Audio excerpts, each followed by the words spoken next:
the name of Amari, and there were a bunch of fight announcements that were made last week during UFC 323, and I want to just go more in depth on everything that was announced because there's a lot more to talk about. But the main point is there's a lot to look forward to in 2026 when the UFC enters the new deal, Paramount racking in a billion, 1.1 billion a year, and so far, I'm really liking how most of these cards are laid out. I think the UFC is not slowing down in terms of card quality, like some people were afraid they would, because now that they're getting automatic bags and not having to have to sell pay-per-views and stuff, that they would drop in quality. Like, these cards are still very good so far. I hope the UFC could keep up to it, and there's a lot to look forward to in Paramount deal. And I was going back and forth. Should I make like my own little breakdown video just for like the last Apex card of the year? But I guess I'll just include it here for now. Like, I'll just throw it in because I really don't cover any of the Apex cards. Most of them are trash. But, very last pay-per-view, not pay-per-view, what am I saying, bro? The last Apex card, fight night of the year of the UFC Apex. After this, guys, it's going to be down bad. We're going to have 6 weeks without fights. 6 weeks. But overall, there's a bunch of like fun scraps on this card. Sometimes, fight nights actually deliver better than like most pay-per-views. Sometimes, last week's pay-per-view was actually really insane. And I got to do a card ranking based off of the year of what I enjoyed the most. But yeah, this card, it's pretty good. You got Joe Anderson Brito and Neil Magny, 2 veteran fighters on the prelims. Neil Magny's taking on this newcomer, Yaroslav Amosov. You have Steven Asplund, who's also like a recently new fighter in the UFC. This main card, you're opening the card with King Green, who has been really down bad in his last couple of fights. Like, King Green really needs to bounce back with a win versus this nobody like Lance Gibson Jr. Like, I think the sport still is mad fun with King Green in the game. He's just one of these fun, scrappy fighters. But recently he's been getting slept way too much. He beat Jim Miller at UFC 300, then got submitted by Patty, got submitted and literally slept by Patty, and then got absolutely styled and embarrassed by Mauricio Ruffi. So King Green has been a little bit of a losing streak. He needs to bounce back with a nice win. Some nobody like Lance Gibson Jr. to do it against. So King Green, they threw him on this card. He's always fun to watch just because. You got Kennedy Nezuku versus Marcus Buchecha. Morgan Charrier is a fun, explosive French fighter. Recently bounced back with a very good win versus Nate Landwehr. Nate the Train was ripping these crazy shots. And usually, like, when people rip that heavy shots at someone, they'll end up gassing out and leaving a lot of openings. But given a guy like Nate Landwehr, who isn't so tactical and precise with his striking, and also the fact that he was just under fire by these crazy shots, ended up getting caught, and Morgan Charrier bounced back with a nice stoppage win. But then he's taken on the Dalmatian, Melquizel Costa, who's been on a little bit of a winning streak as of late. Pretty good, like, jiu-jitsu fighter. Great ground game. Beat guys like Andre Fili, Rodriguez, pretty much some nobodies. But this is a fun scrap too. Either Morgan Charrier is always going for the explosive finish, or Melquizel Costa could get him on the ground. And then you got Cesar Almeida versus now Cesare Olazechuk. Definitely seems like the better version of his brother, Michael Olazechuk, who has been in the UFC a lot longer, but he is a new upcoming prospect out of Poland who has a lot more potential than his brother. I expect him to win this fight. And then Kevin Vallejos. Now, this guy has literally just been given Apex fights, but they really got to get this guy out of the Apex. Put him on the prelims of a fight night, like in front of a crowd, or put him like, this guy deserves to be in front of a crowd. Vallejos shows a lot of flashes of Ilia Topuria in his style, crisp boxing, short and stocky in the featherweight division, but could have some ground game. Like, Kevin Vallejos has been on a roll, 16-1. He's like the second version of an Ilia Topuria coming up in this featherweight division, and he's a very high prospect. I say if he gets past Giga Jikadze in this fight night, you definitely got to put him on a pay-per-view or put him on a crowded fight night. Get this guy in front of a crowd. I expect him to win and send Giga Jikadze on his way out of the sport. I think Giga Jikadze just some random middle of the mix, like mid fighter Like, I don't know. I want Giga Chikadze to get out of the sport, honestly. So Ken Vallejos hopefully could style on him, knock this dude out, put on a masterclass performance, a tactical performance, and just continue to improve in his UFC career. So Kevin Vallejos is someone to look out for in this main event. Listen, this is a good flyweight scrap.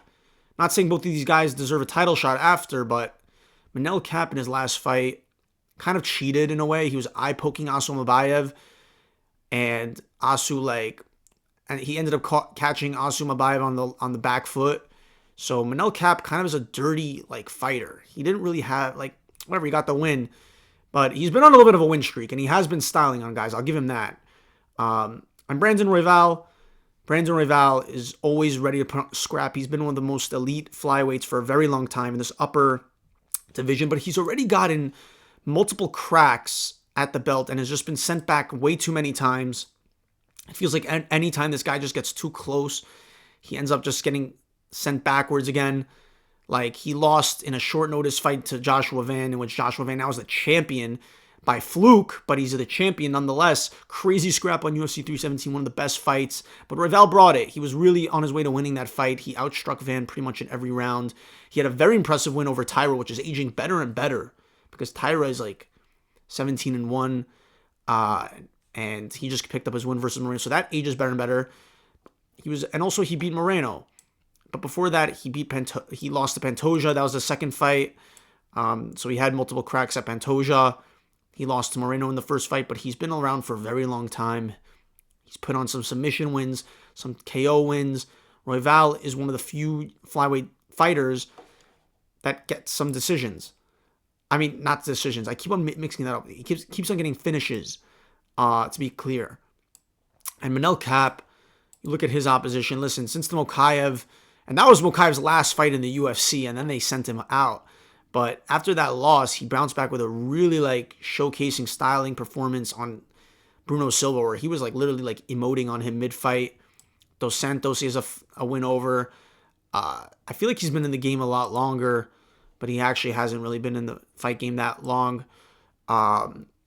His very first fight was versus Pantoja back in 2021. So since then, versus Silva, Amabayev, he was supposed to fight Royval twice. They were supposed to fight in 317, and then they were supposed to be a main event, but then he keeps on pulling out. So they try to make this fight multiple times. Now we finally get to see it. It's going to be a fun fight for sure on the feet. Nonetheless, we can see some fun exchanges with striking. And honestly, I hope Royval wins this. I'm not such a fan of Manel Kape, honestly. Not such a fan of the way he's gone about his career, the amount of pullouts he's had, his cockiness. There was that famous moment where him and Adesanya were going at it at the press conference. I want Royval to bounce back. He's in a fun, exciting flyweight. If we could get the Van versus Royval 2 at some point, if Van could end up becoming a credible champion, that would be fire. He's got the long arms, great striking, pinpoint accuracy striking. Brandon Royval's a pretty exciting flyweight, so I'm kind of leaning towards Brandon Royval. So that's my point, pretty decent. You got to know who to look forward to for these Apex cards, because you're going to get them no matter what in the UFC, and you just got to, I guess, just try to look for who you could enjoy on these cards when they turn up. But you never know. There's always could be a future star on these cards. All these biggest stars that we had in the UFC, they all started from the Apex. They all make their way up. So yeah, now it's time to get into more of the announcements that were made over last weekend. I mean, of course, we know about UFC 324, pretty loaded card, pretty star-studded card. They added Josh Hokett to Denzel Friedman, so Josh Hokett's pretty big character. Alex Perez versus Charles Johnson. Charles Johnson, the prospect killer, now getting kind of an older head, a veteran in the game. Alex Perez, who's been, just kind of in the middle of the pack for the flyweight rankings. And then, of course, the rest of the card, Atiba Gutierrez, Umar, Michael Johnson versus Alexander Hernandez put on the card. Yeah, this card is really good to open up the year. And then you take a look at Sydney. So I already, gave my thoughts on the Lopez versus Volk fight. But what I will say is that Volk actually confirms he's not retiring. So I'm very happy to hear that, because the biggest thing when they announced this is like, if Volk is retiring and they're using his very last fight on an immediate rematch with Diego Lopez, that's just a waste when Volk could have so much more to add to his legacy with the wins over undefeated contenders like Lerone Murphy and Movsar. If he fights one of those guys, then then I feel like I'm satisfied with the way Volk's career could close. With a win or a loss, I just want to see that fight. I want to see a new intriguing matchup with a scary contender challenger, not a guy who he just beat to win the belt, that he put on a pretty straightforward master class win over. Like, he pretty much straightforward won that fight versus Lopez. So, but I'm happy to hear then. So even though we have to sit through this again, which again, Lopez could chin him. Let's just be real. Lopez could catch Volk. But Volk has a plan where he wants to make a quick turnaround if he doesn't take a lot of damage, which I don't know how realistic that is with a guy like Lopez. I'm sure you're bound to take some damage versus a guy like this. But he wants to make a quick turnaround and fight either Murphy or Movsar.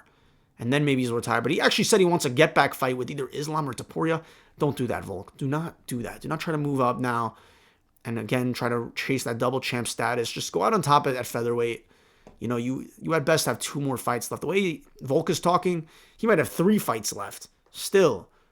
But I'm happy to hear. He has no plans on retiring right now, that he's not going to let this BS main event be the last fight of his career. So hopefully Volk wins this. I am going for Volk because I want to see the Volk versus Movsar or Volk versus Lerone Murphy fight down the line. So I'm really going for Volk. Dan Hooker, I'm really happy he's making a quick turnaround. I'm a little surprised, though, because he did take some serious damage versus Arman. Did he really heal up that quick? That now he's able to accept a fight in pretty much like 6 weeks with a guy like Benoit Saint-Denis, who's been on a roll now. 3 straight wins since his 2 losses with Benoit. Has really came back to a really good form here in his UFC stride. He was on the brink of being like cut. And then he beat Kyle Prepelic, which was a tune-up fight. But then had the last 2 pretty impressive legit wins versus Mauricio Ruffina submission. And then in 10 or 13 seconds, KOing Beneil Dariush. And Dariush isn't aging so well as a win for fighters these days. But it's a good fight to get Benoit back in the mix, get the ball rolling. And he's been mad active. Now he's taking on a gamer like Dan Hooker, who's always going to be willing to scrap, put on the damage. He ain't concerned about no health and safety. Dan Hooker's always going in there for violence, and it's cool to see that Dan Hooker is going to get right back in there in Australia. Is this such a big co-main event necessarily? No, but this is a lot better than what they typically do for Australia. Like, I'm telling you right now, I'm very satisfied with this Australia card. Like, most Australia cards are way worse than this. The last one they had was UFC 312, one of the worst pay-per-views I've ever seen. That was last February with Strickland and Dricus du Plessis. That was like the only fight that had maybe some interest in it. The co-main event was a women's title fight with Zhang Wei Li. Such a bad card. This is so much better, and like, it's clear the Paramount influence had something to do with it. The feature fight is Fiziev versus Ruffy. That's a stylistic pleaser. Like, Fiziev and Ruffy are going to put on a pretty fun show on the feet. And, Ruffy needs to bounce back, He just got submitted and quickly checked by a guy like Benoit. He had all the hype coming off the King Green spinning wheel kick. Crazy KO. But, yeah, I can't wait to see this fight. Fiziev has the good win over Bahamondes. This is going to be a fun strikers fight on the feet. And I'm going to rock with Ruffy. I think Ruffy gets his get back with Fiziev. Fiziev's not going to be looking to submit him, and I think if Ruffy has enough space, he's going to get creative with it. He's going to find a way. I'm going to go with Ruffy in that fight, and then I hope that Dan Hooker could defend this ranking. I like Benoit, but I like Dan Hooker a lot more, and I just feel for Dan Hooker, man. He keeps on getting sent back in the rankings throughout his career. He's never going to touch the belt, realistically, but I want to continue to see him just kind of float around in the top 5 so he could continue to get fun fights. Maybe we get that Gaethje fight down the line. But yeah, Dan Hooker quickly stepping back in. And then Tai Tuivasa is always kind of a staple on Talison Teixeira. He's really on his way out. Like, this guy cannot afford to take another loss, but he's taking on a monster like Talison Teixeira, who got pretty fraud checked, if I would say so, by Derek Lewis. I thought with the size and the way that Talison Teixeira looked in his previous fight, like taking on Tafa and blooding him up with quick elbows and KO. Like, this guy's a Goliath. So I thought he was going to easily steamroll through maybe Derek Lewis, but Derek Lewis ended up KOing him in the first round. So Taliesin Teixeira takes a little bit of a step back. Tai Tuivasa, and then Quillan Salakid is the featured prelim. When you have an Australia card, Hooker, Volk, and Quillan Salakid, I'm already happy in terms of like what they're doing for this Australia card. I'm already very happy, and a bunch of other like New Zealand and Australian fighters, but this is a sick Australia card. Like with Hooker, Volk, Fazeev and Ruffy, Benoit, and then Quillan Salakid, who of course they're setting up here to get another crazy KO versus Rongzhu. But again, let's not get too hyped, because like we see a guy like Malcolm Wellmaker also 2 KOs and then loses to nobody like Ethan Ewing.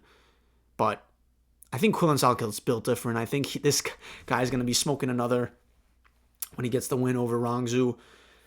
Yeah, it's a showcase. So that is UFC Sydney in Australia. And then they also announced for UFC Texas. Let's see who's on this card right now. Right now, there's only 2 fights up here on the UFC website, but I think they also added Jeff Neal and Kevin Holland. So this card's starting to shape up. I mean, we knew once Anthony Hernandez pulled out of the Ritter fight, which I had him winning, this was probably the next most likely matchup. It was going to be Sean Strickland versus Hernandez. They originally wanted to put on Australia, and then Strickland's like, hell no, I ain't going to Australia again and having the taxes and whatever there. Let's do it in America. So this is a great... Honestly, this is a great fight for Houston. The UFC is coming back to Houston. Anthony Hernandez has been looking like a destroyer of worlds. He's on a crazy win streak right now, 8 wins in a row. Just a submission, cardio monster. They're calling him the Marab of middleweight. And I expect him to steamroll past Sean Strickland. But I wouldn't be... Again, a lot of people are saying that like Sean Strickland stylistically could be a much harder matchup for Anthony Hernandez. But I still hold that Hernandez is definitely one of the biggest stylistic threats to Khamzat. Out of anyone in this division, he's got the best ground game and grappling to maybe combat Khamzat. I still think Khamzat beats him, but I think it's the most appealing fight in terms of like being a challenge. I don't think Imavov's got it really. So, I mean, he got the decision versus Allen, but then he completely steamrolled Dolidze. Like that was so insane how much. He made Dolidze look like a child being thrown around in there. Like, he just little broed him so heavy in there. So, yeah, it's cool to see that Hernandez is getting another... This guy's the king of, like, being a main event in fight nights. He's always on the fight night main events. But, yeah, it's cool. Sean Strickland versus Hernandez as Houston, Texas main event. And then, let's see, last but not least... Oh, yeah, and just about Strickland. I mean... What was his last fight? His last fight was the Dricus du Plessis rematch, which is a fight he should not have gotten. He had a tune-up fight versus Costa. It was very boring. Then it had the suspension where he like attacked the guy. So he was out. And yeah, this is Strickland's finally returning. But again, I think Hernandez is going to get this one. And then finally, you got UFC 326, Holloway versus Oliveira. We knew this was going to be next for the BMF. It only makes sense. It's just a constant like carousel at lightweight with like Holloway, Gaethje, Oliveira, and Dustin Poirier. I mean, Poirier's out of the picture, but I feel like these guys are all destined to just like continue to rematch each other. It's just all these legend fights that keep on happening. But to be fair, it's almost as if this is a fresh matchup because these guys haven't fought in 10 years, and that was back at featherweight, back when Oliveira used to be a featherweight, and Holloway still was in that division for many, many years, and Oliveira moved up and eventually became a legendary champion. They meet again after 10 years since the original fight. So Holloway and Oliveira, like, this is almost like a fresh matchup in a way. And both have came off really impressive bounce-back wins. Both these guys got knocked out by Topuria. And that win, again, here's my daily Topuria glaze, but Topuria's wins over them age better and better. Oliveira is coming off one of the best performances of his career after almost being, like, ridden off. Like, he went in there and pretty much paved he really like steamrolled through Gamrot.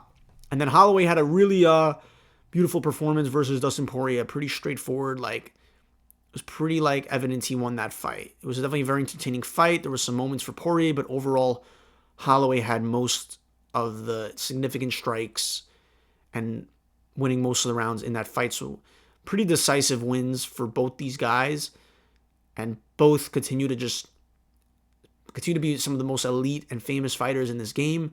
So it makes sense. How could they be a co-main event? But I maybe would have loved it if they were a co-main event as a bigger title fight, like a Pereira on this card. But I'm also hearing rumors that they're going to put Adesanya and Borralho as the co-main event.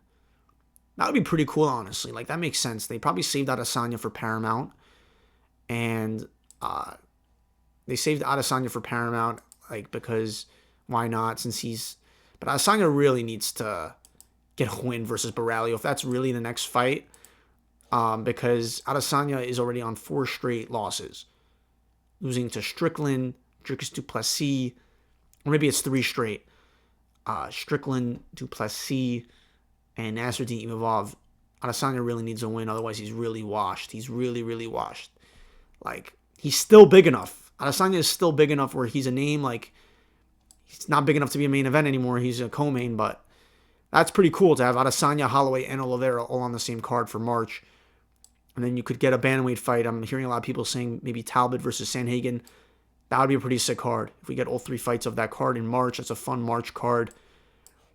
And then also in between this, they didn't put it on the website yet, but Moreno versus Brandon Moreno versus Asuma Bayev is the next fight. Moreno, this is a very quick turnaround for Moreno, but I like it. You know, he's taken a few months off in between fights with Albazi and Urzek. He went in there, was winning the first round versus Tyra, then got finished. And was it an early stoppage? Who knows, but he ended up losing the fight. Didn't take so much damage, though, so he's stepping right back in there to fight in front of the home country of Mexico. Pretty classic main event for UFC Mexico. I'd love to see also Yair Rodriguez on that card. Where the hell has Yair Rodriguez been? But yeah, you know, Moreno is going to be headlining now. Quick turnaround in Mexico, February 28th.